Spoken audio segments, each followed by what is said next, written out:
주인공 베아트릭스는 세계 최고의 암살단인 데들리 바이퍼스의 단원입니다.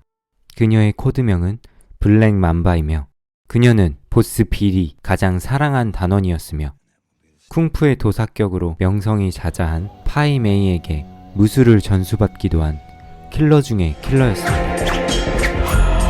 워낙 뛰어난 킬러였지만 파이 메이에게 기술까지 전수받고는 자신의 몸을 무기로 만드는 경지에 이르렀습니다. 그런데 베아트릭스는 아이를 갖게 된 이상 데들리 바이퍼스의 등을 돌리고 손을 깨끗이 씻고 신분까지 세탁하며 새로운 인생을 준비해야 했어요. 그런데 그런 고귀한 자리에 불청객이 찾아왔네요. 바로 암살단의 보스인 스네이크 차머 빌. Hello, kiddo. 베아트릭스는 제발 조용히 가달라고 부탁을 하지만 You don't owe me a damn thing. 킬러에게 살인은 본능입니다. 자신의 동료였던 데들리 파이퍼스와 빌로 하여금 새하얀 드레스가 핏빛으로 물들어버립니다.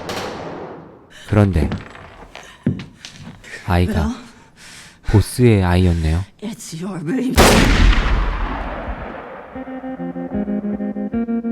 그런데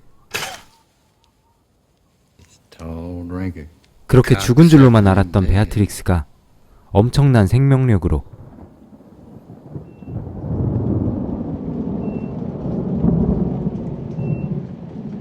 (4) 년 만에 다시 깨어납니다. 4년 동안 침대에 누워있어 제대로 걷지도 못하는 몸이지만 그녀의 피 속은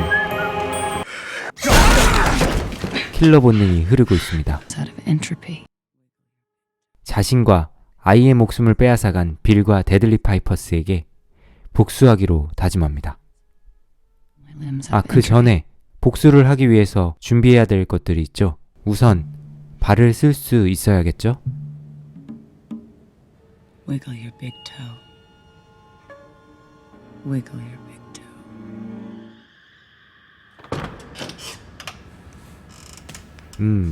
이건 된 것 같네요. 그 다음 장인이 만든 服部半蔵に一体何の用？ 세상에서 가장 강한 검이 있어야 합니다. 日本刀が必要で。 이것도 해결. 友。Backed his Nippon progeny. 일본에서 유명한 야쿠자 보스로 있는 코드명 코튼마우스인 오렌 이시이를 제일 먼저 처단하기로 합니다. 그러나 쉽지는 않을 겁니다. 과거엔 빌의 부하였고 지금은 오렌의 변호사이자 2인자가 된 소피 파탈과 17살짜리 미친 사이코 고고 유바리를 포함한 죽음의 88인회를 먼저 해결해야 하니까요. 아, 어떻게 이런 작은 체구의 동양인 여자가 88명이나 거느리게 되었는지 궁금하다고요? 네, 답이 되었길 바랍니다.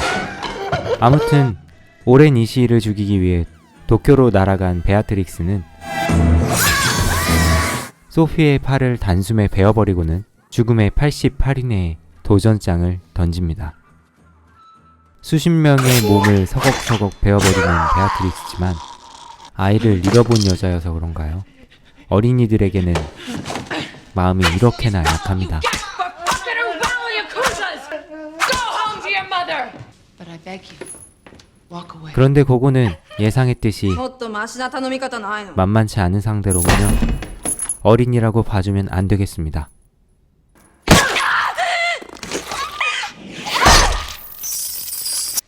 그렇게 80대 1의 싸움에서 이긴 그녀, 드디어 보스몹 오렌 이시이와 겨룰 수 있게 되었습니다. 이미 체력이 바닥난 베아트릭스는 오렌 이시이의 목숨을 가져갈 수 있을까요?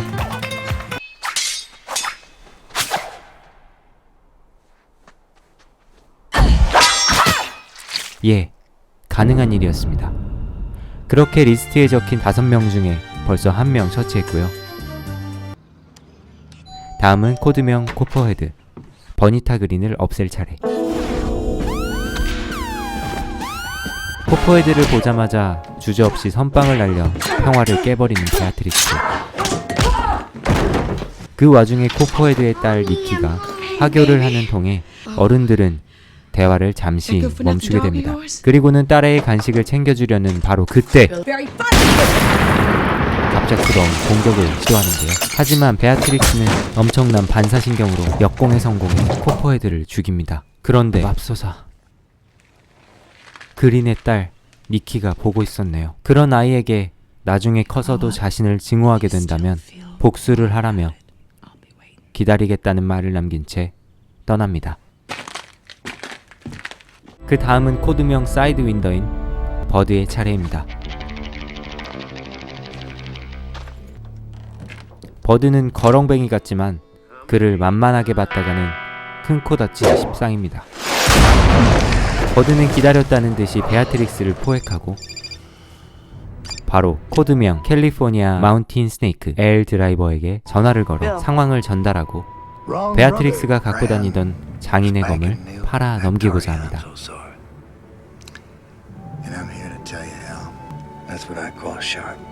그런데 엘은 거래하기 전에 한 가지 조건이 있답니다.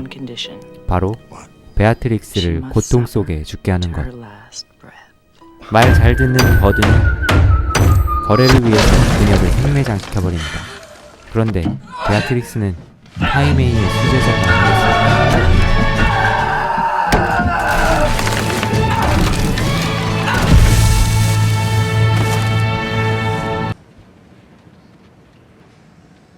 좀비처럼 살아나 다시 복수를 다짐하는 베아트릭스. 한편 전설의 검을 거래하기 위해 만난 엘과 버드. 엘은 검을 건네받고 버드는 100만 달러를 손에 얻는데요. 하지만 아무리 동료였다 한들 믿을 사람을 믿어야죠.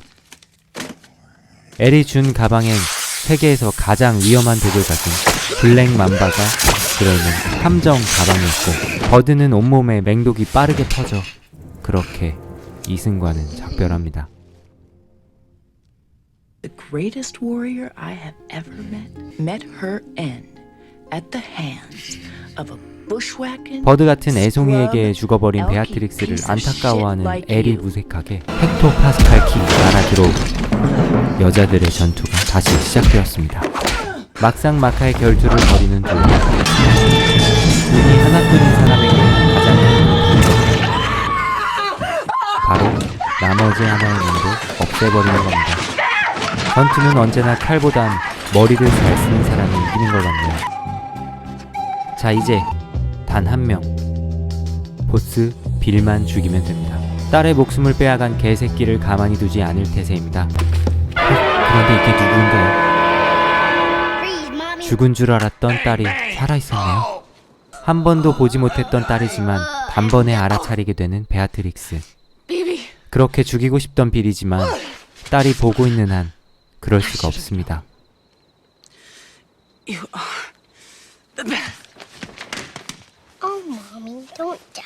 이 순간만큼은 그저 너무나 행복한 엄마입니다.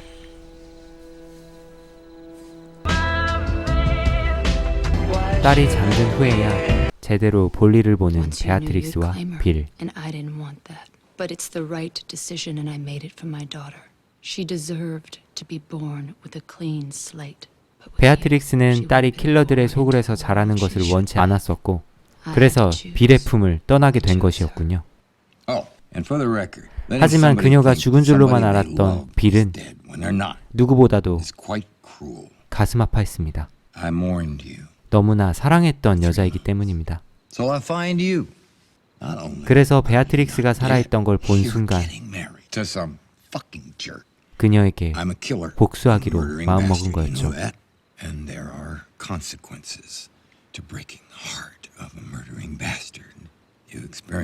그렇거나 저렇거나 킬러들에게 감정은 사치. 아직 끝나지 않은 복수를 다시 시작하려 합니다.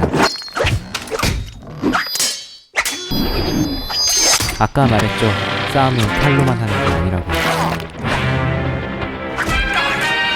베아트릭스는 파이메이에게 배운 심장 파열 권법으로 보스인 빌을 죽여버립니다. 이로써 복수를 꿈꾸던 5명을 모두 죽이게 되었고 그토록 바라던 딸과의 평범한 삶을 누릴 수 있게 되었습니다. 기쁨의 눈물을 흘리며 그녀의 길었던 여정이 끝이 납니다. 인생을 잘 사는 게 어떻게 사는 거라고 생각하나요? 누군가는 100만 달러를 가진 부자로 사는 것이라 대답하겠지만 저는 평범하게 사는 것이라 대답하겠습니다. 큰 굴곡 없이 적당히 힘들며 평범하게 사는 게 정말로 힘든 일이라는 것을 깨달았습니다. 베아트릭스를 봐도 알잖아요. 어찌 보면 가장 보편적인 삶이 가장 특별한 삶인 것 같지 않나요? 두 편으로 나누어진 영화를 추격하다 보니 건너뛴 부분이 많았네요. 액션이 굉장히 흥미진진하고 수십 명씩 죽는 잔인할 수도 있는 액션 영화지만 B급 감성이 듬뿍 담겨있는 재미있는 영화이니 꼭 영화로 보시는 것을 추천드립니다. 그럼 영화 킬빌 끝.